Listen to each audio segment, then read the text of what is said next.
Hey, what's up, nerds, geeks, and collectors alike? And today we'll be taking a look at the Mcfarlane DC Multiverse, Hush Batman, and Hush Superman.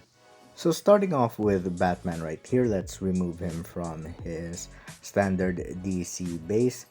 And here we have a classic Jim Lee black and gray with a yellow belt Batman. This is, in my opinion, the best classic black and gray comic book Batman that we've gotten from McFarlane to this day. And they did a wonderful job capturing Jim Lee's art style, you know, with the kryptonite ring, and it's as classic Batman as it gets. That's why I really adore this figure, and I'm really happy to have it on hand. And at the back, again, just classic design. That's all you need to know. It's Batman. And moving on to Superman, he comes with this included flight stand, and there you have the DC logo. Let's just put it right there, and let's take a closer look at the figure. And the first thing I notice is that the skin is somewhat pale. I wish there was more life to it in terms of color, and they do put some of these foundation, I think, on both cheek and on the forehead. Kind of weird, but in person it's not that bad. But the suit is something to be adored. And here at the back, we finally have the yellow S. Finally, we have a classic Superman design with the S at the back. This is the first time that we've seen it from McFarlane.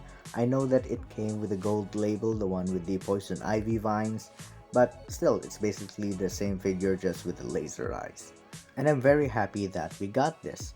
And for accessories, first let's go to Batman. He comes with two sets of hands.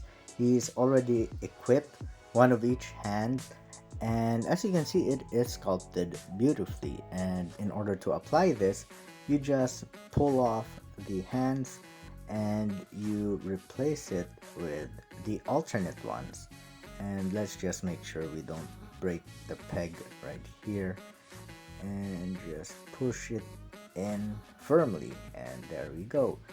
And next up are his batarangs. Pretty simple in silver plastic, and in order for him to hold it, you just slide this on his grabby hand, and on the other side you just slide it in there. As you can see, he holds it quite differently.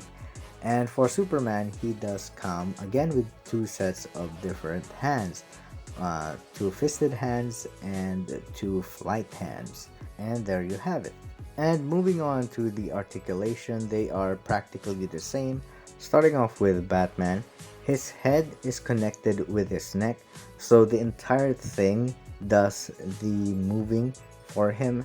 And it's on a double ball joint, so it's not as restricted as I thought it would be, and he does have a fair amount of motion with his neck.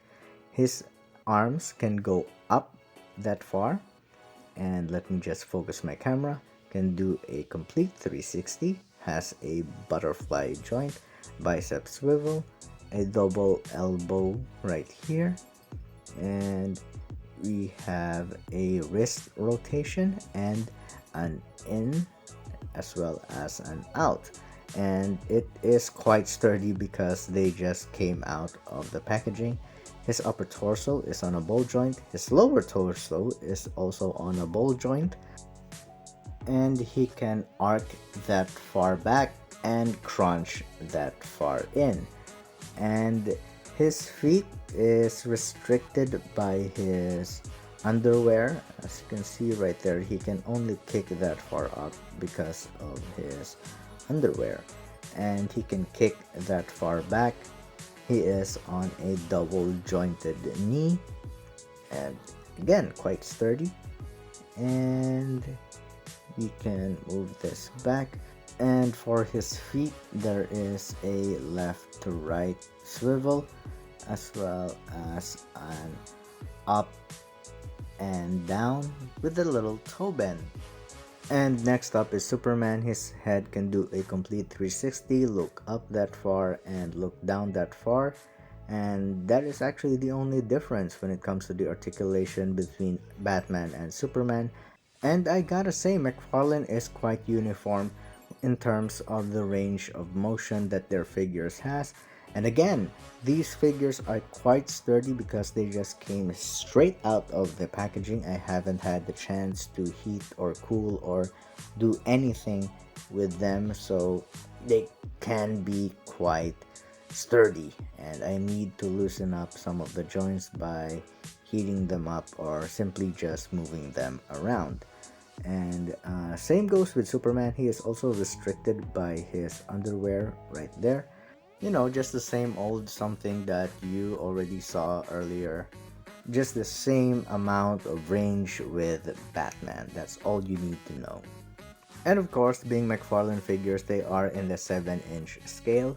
I think Batman is a little too tall, standing at 7 quarters, while Superman stands exactly at 7 inches. Usually, these two should be just the same height, or if anything, Superman should be taller than Batman just by a small smidge.